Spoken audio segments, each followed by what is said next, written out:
Aqui, tô lavando a louça.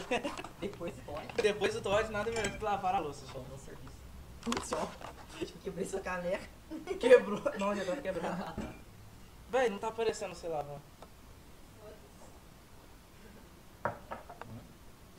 Ó, o Joe. Vai ter que tocar Slayer nessa parte de fundo. Isso, vai. Então o Joe lava a louça, né? Eu sou Passou um, aqui. sou um bom pretendente para um casamento. Eu auxilio em casar com o Joe, viu? Porque ele será um bom marido.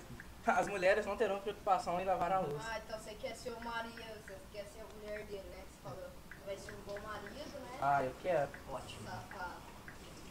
Porra, tô procurando. Ai, você é o filhinho. Meu filho. Espera aparecer não. Aí, Joe, anima com o Halloween, ó. Bate cabeça, né? Bate cabeça.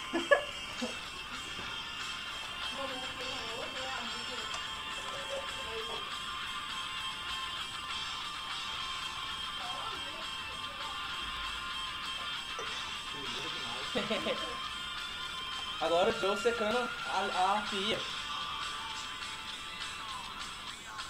Rebolando, Joe, rebolando. É, rebola, vai, Joe.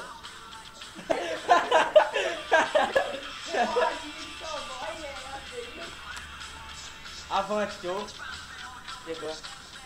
Chegou, tá bom.